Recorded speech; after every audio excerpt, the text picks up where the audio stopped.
Hey guys, what is going on? This is Wrestlelamia back with another episode. Survivor Series is over, but fans won't have to wait long to find out Roman Reigns' next opponent, as the WWE promises to reveal the new #1 contender tonight.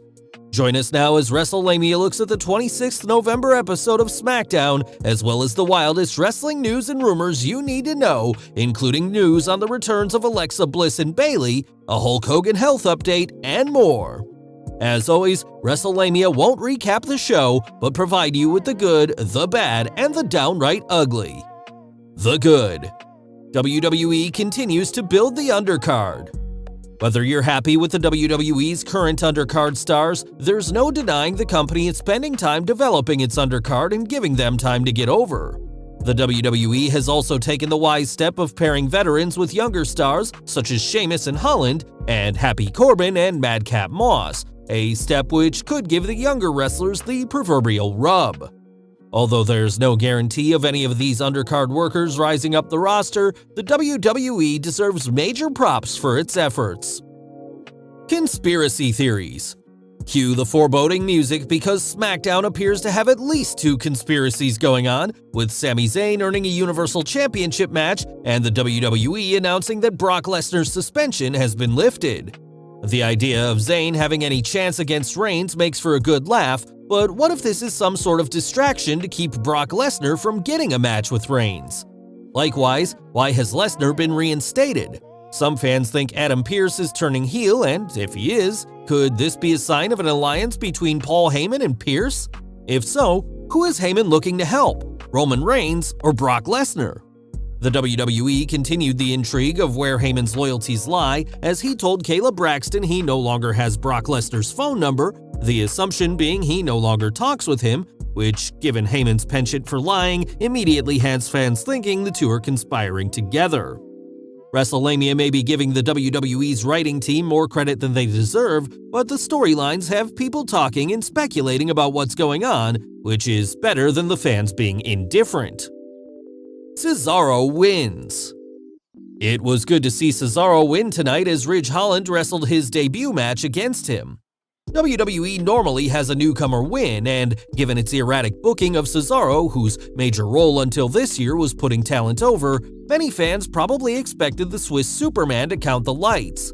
Although it's clear that WWE has plans for Ridge Holland, few fans likely were expecting a monster push, and this was a good way to shock the fans and see how Holland, as well as his idol Sheamus, react to a loss. Jeff and Drew deliver. The Jeff Hardy and Drew McIntyre pairing has proven to be an unexpected hit, with the seemingly random pairing working out quite well so far. Truthfully, it seems like the WWE has nothing planned for either superstar right now as far as singles programs go, so they're going with the time-tested route of slapping 2 superstars into a team. While WWE's random pairing policy has a spotty track record, this team could add some life to SmackDown's moribund tag team division and give both men something to do until the WWE pulls the trigger on Drew vs. Roman and Jeff vs. Roman. Indeed, having Roman crush Jeff would be a good setup for McIntyre to go after Roman, seeking revenge, as well as Reigns' Universal Championship. The bad. Another boring Roman opener. It looks like Roman Reigns' hilarious critique of John Cena's promos being like missionary every night are coming back to bite him, as the Tribal Chief's promos have officially become just as repetitive as Cena's. Roman starts SmackDown on a regular basis, burying his opponents and boasting that no one can defeat him, blah blah blah. Roman Reigns' heel character may be fresh, but the WWE's positioning and presentation of him on SmackDown has become stale, leading to Wrestlelamia wondering how long before the fans tire of Roman as well. Corbin-Moss split? Could the WWE be breaking up yet another tag team? Corbin and Moss haven't lit up the tag team ranks, but they haven't been stinking it up either. Moss has received some much-needed TV time, which he needs if the WWE wants to give him a chance to develop. Splitting the two doesn't make any sense right now, and Moss doesn't seem to be ready for a solo run, especially if it's against Corbin. Sacrificing Storm. Wrestlelamia hopes tonight's interaction between Toni Storm and Charlotte Flair isn't a sign of things to come for the recently promoted NXT superstar. While Storm more or less held her own during the verbal showdown with Charlotte, the WWE negated any rub Storm got from laying out Flair after the Queen threw not one, but two pies in her face. Battle Royal mid-rope. The WWE's Black Friday Battle Royal was an underwhelming event from start to finish, as WWE seemed to dig up the denizens of main event to fill the ring with potential contenders for the Universal Championship. While Sami Zayn's win was a shocker, the match itself was nearly as bad as the 25-man Battle Royal at Survivor Series, but at least there weren't any boxes of Pizza Hut pizza at ringside. It didn't help that the WWE had at least one wrestler going through the middle rope rather than the top rope, the standard rule for all Battle Royals. The WWE's failure to book a Battle Royal right was indicative of the lack of effort on tonight's show. The Downright Ugly. Downright meh. Nothing ugly about this edition of the Blue Brand, but if there was a category for downright meh, this show would win it. Whether it's a case of the WWE's writers still dazed from digesting their Thanksgiving Day dinners, or they're spending most of the day doing their Black Friday shopping, there was a distinct lack of anything special on tonight's show. Unlike Raw, tonight's Smackdown had little follow-up to the Survivor Series other than Roman Reigns burying his latest sacrificial lambs.